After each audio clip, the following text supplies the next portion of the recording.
So I didn't really grow up with the mentality of like, pray hard enough and Jesus will get rid of your depression. I don't think that was like specifically said, but young Jake Doberenz and feelings were not exactly friends. I didn't exactly embrace kind of my range of emotions, if you will. And it wasn't until adulthood when I kind of reached my quote unquote dark ages. I've alluded to this period a lot on the show over the last year, where this kind of year to 2 year period, just kind of everything wrong that could happen seemed to happen. Everything went wrong. It wasn't a great time for me. My Job moment, if you will. And for a portion of this time, for the first time in my life, I actually got on some antidepressants. This dark cloud was over me, and I could not do anything else besides get some professional help. Had a therapist, had some antidepressants doing some work here, and that kind of helps me get out of this. And surprisingly, it was my mom that kind of pushed me down this path because she was noticing how unpleasant and mean I was. And she said, "We got to get some help. You got to do something." Now, I don't wish all those dark moments and those bad things to happen, even on my worst enemy. But it was a profound time of kind of learning a new perspective, of getting to understand people that struggle with mental unwellness. And it was something that profoundly changed the way that I think about mental health and faith. And during this darkest hour, I did have a lot of Christians who told me all these kind of empty platitudes of just cheer up, pray about it, or he's in a better place, and things of that kind of nature. And those were not very helpful. So I think it is super important to have a conversation today about mental health in the Christian world so we can do something a little bit more useful than those empty platitudes and to really understand a lot about how spirituality and what goes on in our noggins interacts. And to help us tackle this difficult topic today, we have Trey Hayman on the show. He's a pastor of New City Church, a young church plant in Nashville. He has a background in both psychology and Christian leadership from Belmont University, and he has an MDiv from Fuller Theological Seminary. So he brings a thoughtful, grounded perspective on this intersection of faith and the mind. And he's going to help us understand why churches still struggle to make space for mental health conversations and how exactly we can create a healthier theology of mental health going forward. Welcome to Christianity Without Compromise. I'm your host, Jake Doberenz, and in each episode we focus on Jesus alone and not the other idols we put in his place. Now let's start smashing those idols. Well, with all that, thanks so much, Trey, for being on Christianity Without Compromise today. Yeah, thanks for having me, and thanks for sharing some of your story. Yeah, I think it's important to frame some of that. I kind of had the quote unquote good childhood, like nothing really bad happened. And then I got into my 20s and it was like, well, you got a lot of catching up to do here. So let's do all the trauma stuff.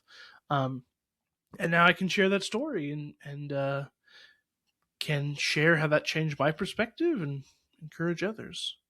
So, speaking of stories, I want to start with yours, right? Because you told me you reached a point where you were done. You were done. You were a youth pastor. You praying that God would take away this depression, and it wasn't going away. So, take us back to that time.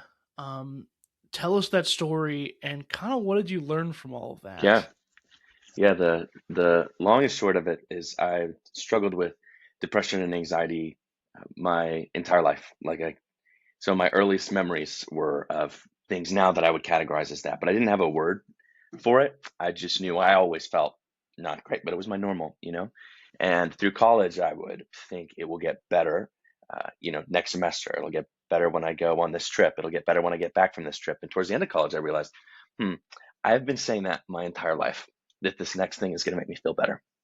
And so when I got out of college, I started working as a youth pastor. And when you get out of college, one of the transitions that I don't feel like we talk about enough is that you no longer have these defined seasons of your life with change that are coming that will shift things for you that you can kind of look forward to. Instead, it sounds kind of pessimistic, but you go and you work until you retire maybe and die, that sounds super pessimistic, but like I realized, oh, I don't have like a next semester to look forward to, and then I'm just gonna do the same things again.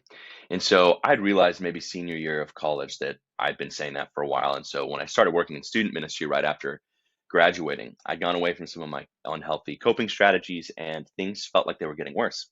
Started to have like more acute anxiety episodes or panic attacks. And I was living with a group of guys who loves Jesus, and we confessed things to each other. We had family dinners. We prayed for each other. Like every Sunday night was like our thing. I was trying to work out, do all this stuff. Started seeing a therapist, and it was getting worse. And while it was getting worse, at first I was praying, God, would you take this away? And so finally, after a while, I was like, maybe this is my proverbial, the Apostle Paul talks about a thorn in his flesh. It's like, maybe this is mine. So can you give me a friend who gets it and understands and who won't say something dumb? And I prayed for that for what felt like a very long time. Looking back, I don't know how long it actually was, but it felt like plenty long. And like, God, you say you've made us for other people, like community with you, community with others. So seems like a reasonable request. And I prayed and I prayed and I prayed. He didn't get it. It didn't seem, and things were getting worse. So one day, I remember standing in my like townhome I was renting and just being like, God, I'm done. I'm done. I don't know if you're there. And if you are, you have not been listening to this very reasonable request. I'm doing a lot of stuff for you, and I'm seeking you. I'm doing the things that I've been told to do, and I feel absolutely horrible. I worked out zero ramifications of what that meant at that time, but yeah, that was kind of that moment for me, and it had some good moments after that, and some worse moments after that of really, really dark uh, places, and it's kind of been an ongoing journey since then. Okay, wow. Well, thanks for taking us into that story to frame the conversation, right? Just like I shared with my opening story, like we've seen this, we're dealing with this, we're not talking about this from a purely clinical perspective, right? This stuff is real, and it affects us. So before we kind of get into the quote unquote solution part or the more positive part, the looking forward stuff, maybe you can help us kind of unpack like where do we go wrong here with the stigma of mental health in faith communities. There's plenty of these bad ideas that I mentioned, Yeah, um, just this concept of prayed away is common, or again these like empty platitudes like you're supposed to feel better. When I lost my father, that was a part of this journey here, like a lot of he's in a better so sorry. place, and I'm like, well, yes, but that doesn't solve everything, Yeah. all that to say, what do you think is influencing some of this awkwardness? How did we get in hmm this ugly spot here, even when there is a little bit more of a wider acceptance in culture about mental health and stuff? Things are still kind of strange in church. So I don't know, just give me your opinions and thoughts on all that. Yeah, I mean, things have, even from when I first started talking about this more openly in like my early 20s, so probably, I don't know, 10 years ago, something, the conversation has shifted notably, which is really interesting. There's a lot of factors that I think are important to recognize kind of how we got here. One of which, to kind of even push us a little further back, is I don't think this is a uniquely Christian problem for our uncertainty around dealing with mental health. Now, there's reasons why perhaps now it's still exacerbated within the church base, but if you like study the field of psychology, psychology has evolved a lot in the recent history. It wasn't that long ago people were doing things like lobotomies, you know. And even if you look at the DSM, so like what you look to label different disorders and things like that, there's some things in there that have shifted. Uh, and so what even we call sickness or mental health disorder, that has shifted. So the conversation in the general public has shifted. I also think that there is an aspect of like for some of us where we have more language and are able to deal with those things, and we're more prone to numb than people used to be. I think people used to be more living in community. So like now we go to a therapist, which I recommend. I highly recommend a therapist. Uh, been to them, psychiatrists, all the things. Uh, but you also think for some of it, like you had a really solid community. And I think of like my great grandma, for example. Like my great grandma had a bunch of siblings, and like she was surrounded by grief and death and all of these type of things, and that was more normal and talked about, I think, within the communities. And so there's kind of a communal aspect that I think, like the U.S. Surgeon General put out something not that in the past couple of years about the epidemic of loneliness. Loneliness is a factor in all of this with the rise of like um, our experience of trauma, because trauma is not only what happens to you, it's how you then respond and interpret the trauma.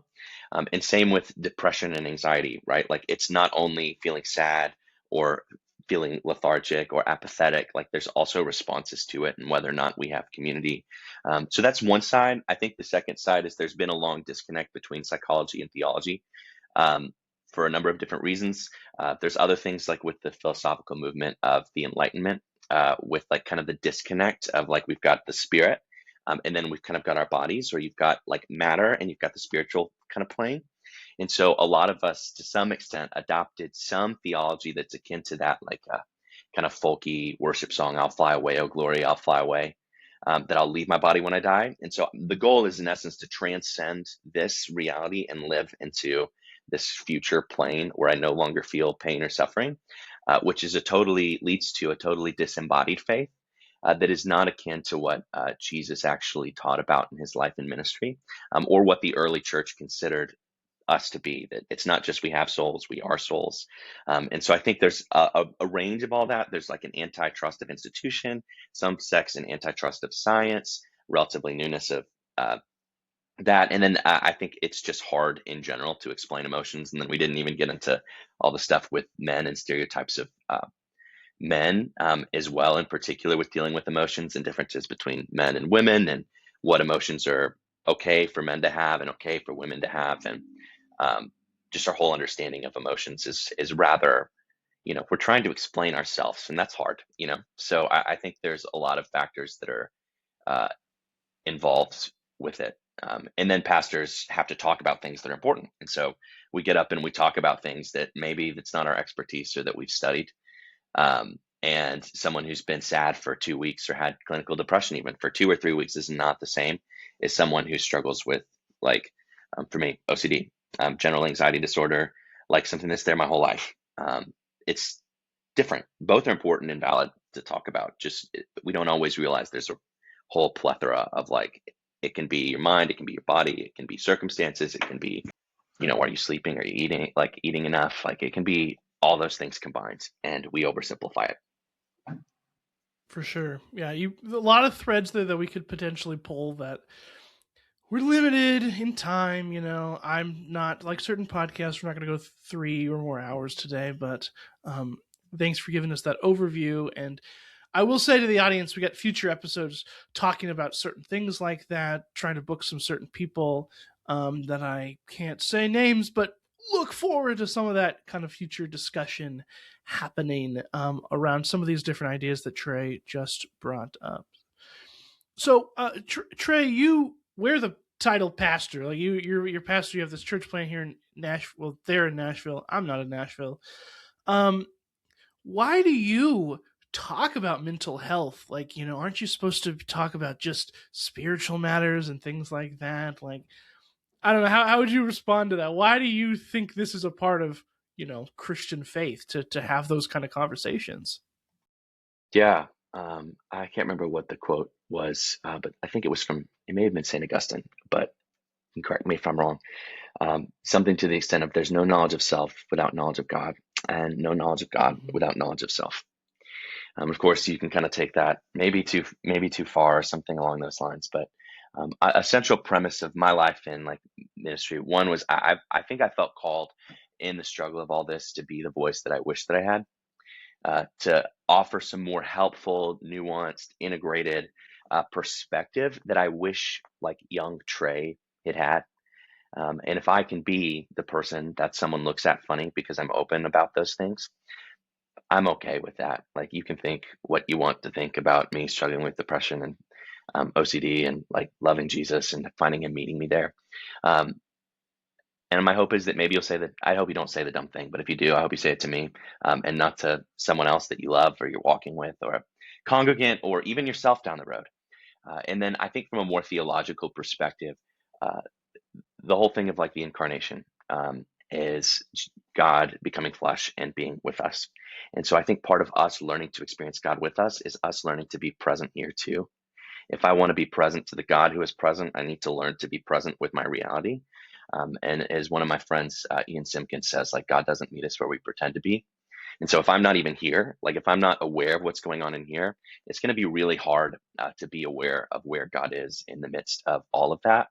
And then I think from a pastoral angle too, like people may relate to your strengths or like appreciate your strengths, but they really relate to your weakness. And I'm deeply convinced that, as Paul said, Christ's power is made perfect through our weakness. And so I'm going to boast in it.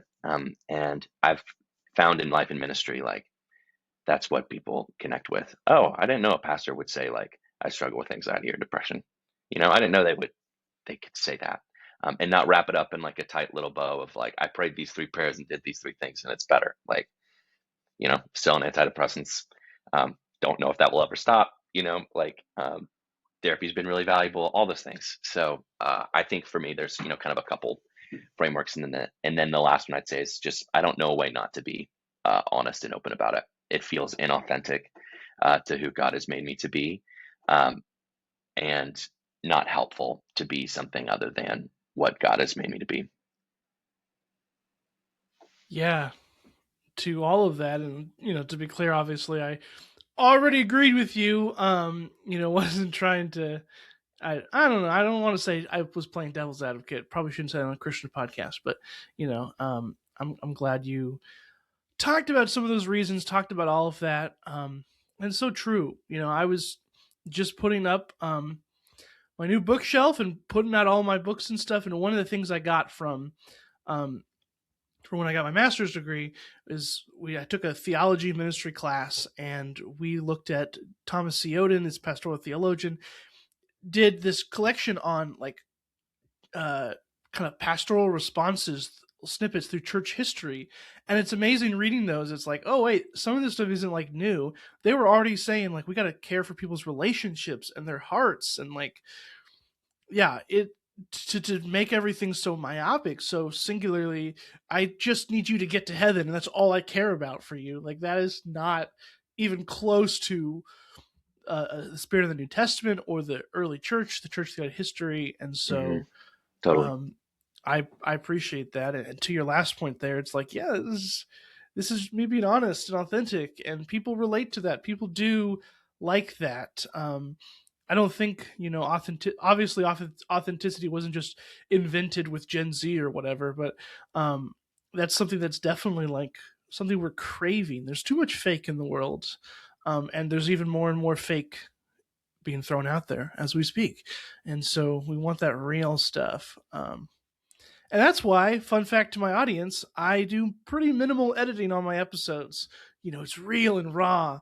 Um, Although I typically make my guests sound a little bit better here and there if there's anything too bad, and then I make myself seem like an absolute mess. Just keep it all in. So there you go. Well, Trey, what I want to get to now is your commentary on, oh goodness, the nature of the world where we have to swing in one extreme or the other. It happens all the time. And when it comes to emotions, we have kind of these two extremes here too, these two kind of ends of the spectrum. You have on one hand, don't trust your feelings bad. And then you have on the other one, the trust your heart, embrace your feelings, go with your gut, like kind of whatever language you want to use there. So where are you on that spectrum? What would you say is kind of the Christian balance regarding emotions, feelings, all that jazz? Yeah, I think I grew up more with the don't trust your feelings perspective. That's what I kind of grew up with and tried to live into, act myself into a way of feeling, which there's some merit in some of that. I think I'm at a more nuanced perspective, which is like, don't blindly follow or blindly dismiss your emotions, aim to discern them. Your emotions are telling you something.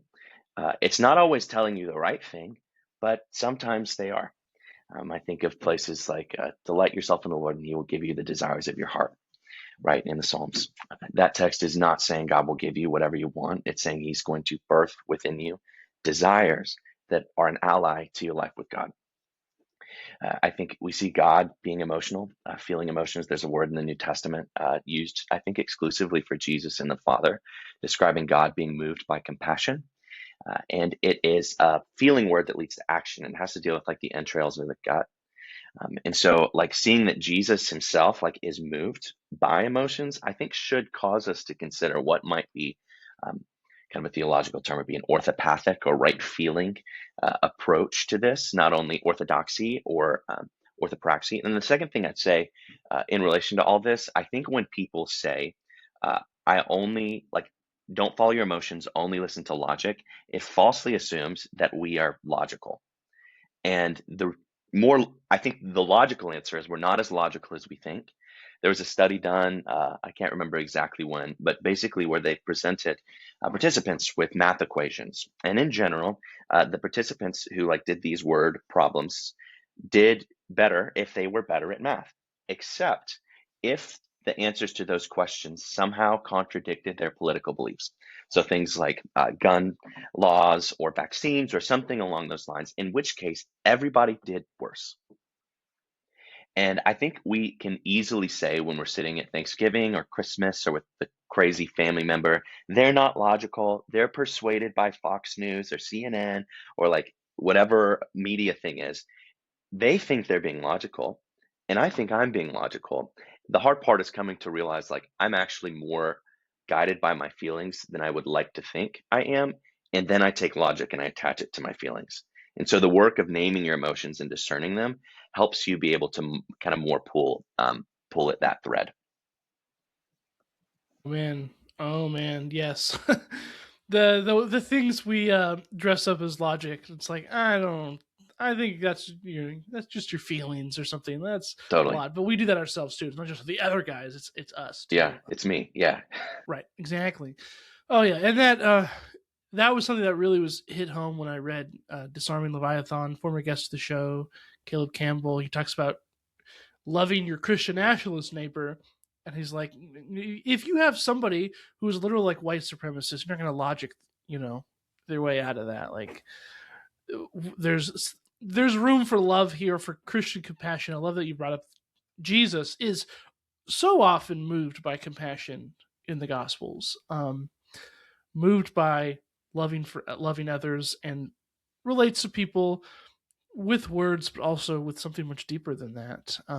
Sitting with people, and even though for Jesus, some people fell asleep when they're trying to be his be his emotional support disciples. But yeah, good stuff. I again appreciate you sharing that, trying to help us kind of with a balance here. I I've been trying to say the phrase in my life, like if somebody says, I'm sorry for crying or I'm sorry for expressing emotion, I say, we don't apologize for having emotions. You can apologize for like bad things you might do out of that. You throw a chair across the room. I spend my time teaching public middle school. I've seen some things. Apologize for your actions, but for having feelings, we don't apologize for it. Those are actually good because I like you. I was Mr. Stoic. I was really into apologetics growing up. It was all about the logic and the reasoning. And that's why I sometimes joke like, yeah, I was probably about 20 when I discovered I had emotions, and I had That's feelings and stuff. funny. So yeah, what was not an enjoyable child. Mentioned that on the show several times. Probably wouldn't want to meet me back then, but we grow and we get better, right? That's the truth that I am quite thankful for.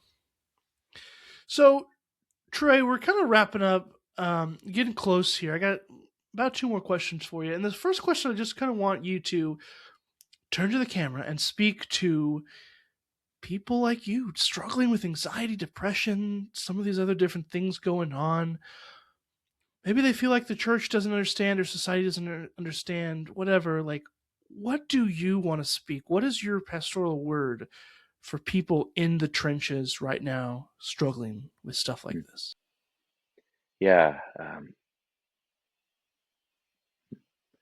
I think first thing I would say is I don't know that there's any words I can give that are going to just like alleviate it or make you feel totally better. For sure. Um, what There's a repeated refrain in Scripture where God says, and He tells His people, "Fear not, for I am with you." Reminded of Psalm 23, talks about walking through the valley of the shadow of death. Uh, but I will fear no evil, for you are with me. And the whole thing like talks about his rod and his staff, like things that would be used, some of that to like fend off wild beasts. The problem, like there's never a question, like there is real danger.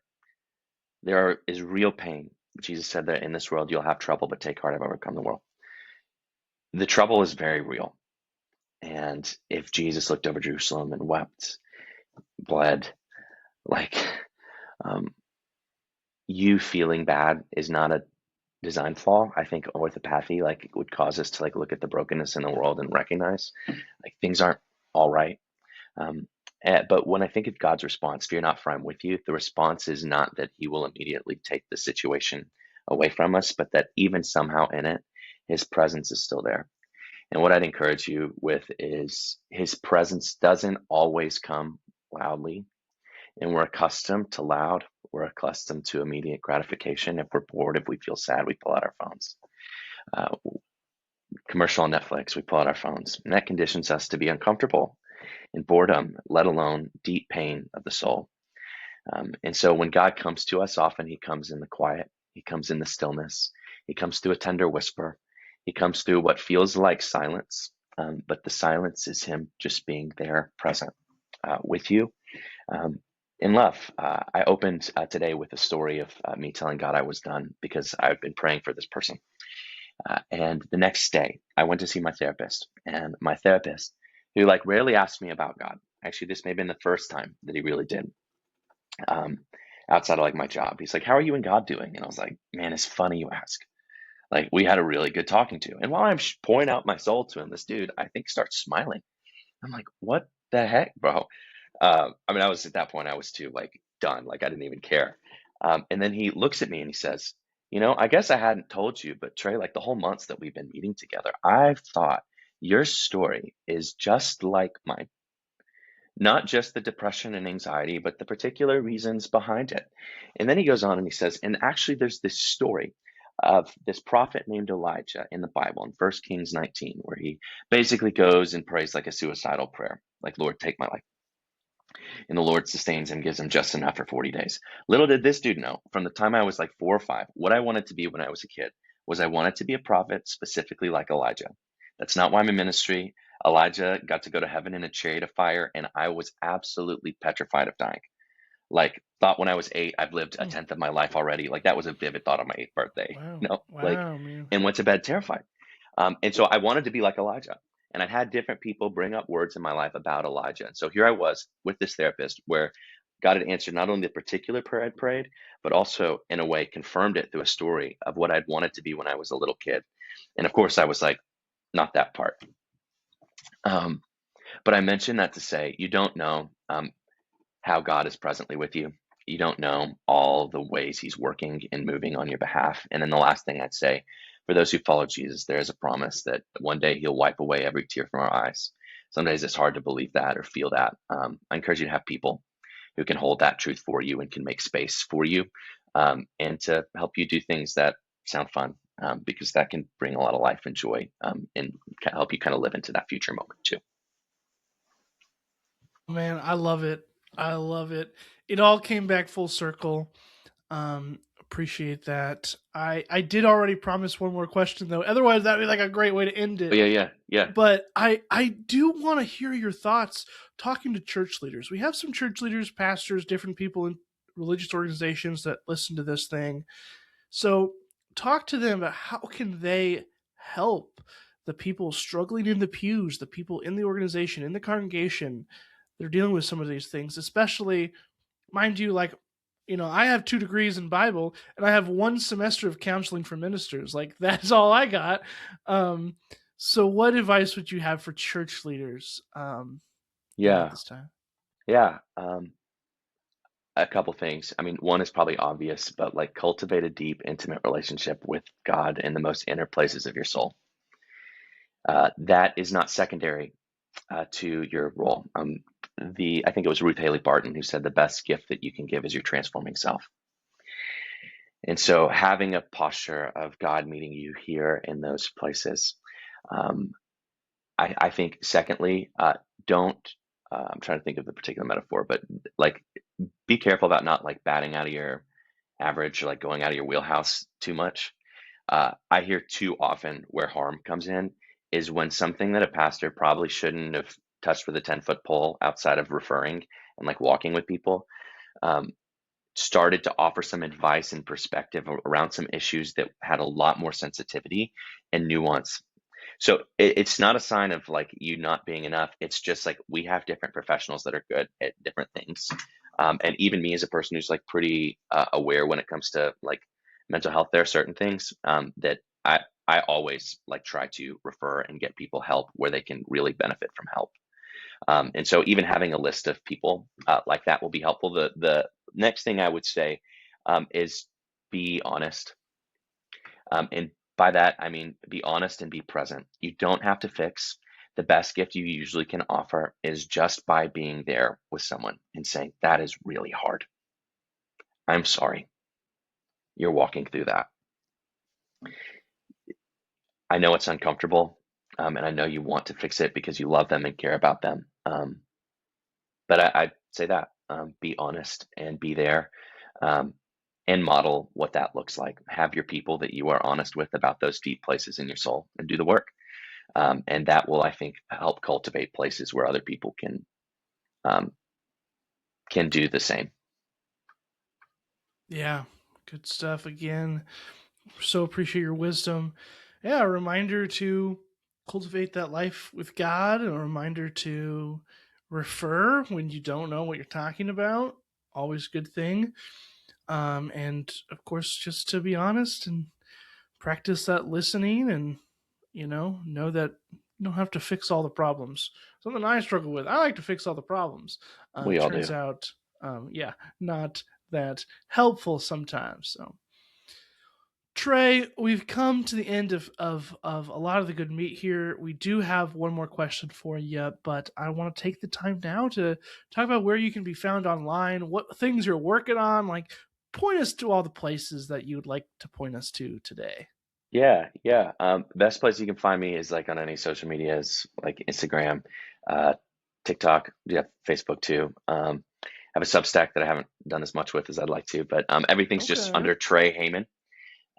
Hoping to write some books in the not too distant future, as well as pursue Yes. some future degrees in kind of this Amen. intersection.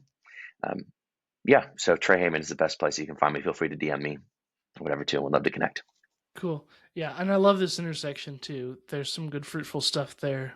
We need guys like you, people like you, to dive into those things and help us out, think about that better, and come up with some good resources. So that's excellent. Looking forward to seeing you more. Write a couple books, get a Thanks. couple degrees, come back on the show. It'll be Yeah, great. there we go. Absolutely. So, um, great. So the last question, everybody gets it, but it's sometimes the most interesting question to ask. Maybe related to our conversation, maybe not. Here, word for word, here's what I ask everybody at the end of my show. As we close, leave the audience with just one practical action they can do this week to live out their faith fully for Jesus. My answer will be with what can I said. Be honest to somebody. Uh, I encourage first with God um, and with yourself, but secondly, like tell somebody something you're a little bit scared to tell them, because in the bringing it to the light, that's where we experience the powerful presence of Christ. And when we boast in our weakness, like Paul talks about, the power of Christ rests on us, which seems to have the imagery of like a temple or tabernacle where God's particular presence would reside amongst a particular people. And so when you do that, when you're honest with someone else, as a vehicle of being honest with God, God's presence and power rest on you. And I believe that's where we experience freedom and healing. Beautiful, beautiful. Well, I'll be honest with you. This was a great episode. Had a great conversation with you. Really appreciate it. The way I end the show is, though, always recommending to people, who can you share this episode with? You've enjoyed it. You've listened for 35 minutes or so. So now share it out. Who else can you share it with? Well, think about people in your life that might be having some of these challenges, especially in a church context with mental health, wherever that be. And of course, send this to your favorite pastor or church leader so they can begin to reflect on how they might present some of these conversations, how they can walk alongside people. That's going to be really important. You know, a lot of the listeners of Christianity Without Compromise kind of use this word disillusioned with church. They like the ideas, they like Jesus, but man, in practice, it's just not always great. And a conversation like what we had today is both a sign that things can be different. There are churches out there with pastors like Trey that are honest about this stuff and having those conversations. There are good churches out there, everybody. I promise. But it's also a reminder that, hey, every church can get better. We can start to explore these areas that we might not have explored before. So I found this a very hopeful episode for the kind of conversations that we have, for the disillusioned people that are often attracted to a show like this one. So again, Trey, thanks, man. Really appreciate having Trey Hayman on the show today. And everybody else, again, share it with the people that come to mind when you're thinking about who might benefit, and rate and review and all that fun stuff of the episode. Thank you so much, guys. Thank you for listening to Christianity Without Compromise. We just had a great episode, and I encourage you to put into practice the wisdom and advice that you received. Please subscribe to the podcast and newsletter at jakedoberenz.substack.com. That way, right in your inbox, every Tuesday you'll receive the new episode, and on Fridays you'll receive a newsletter written by me that tells a funny or interesting story with a spiritual point. This episode was recorded by me, Jake Doberenz, in conjunction with Theophany Media, my podcast production company. Please rate and review the show on your favorite podcast player, and don't forget to share your favorite episodes with your friends and your enemies. Thank you so much for all your support, and we look forward to bringing you another great episode next week.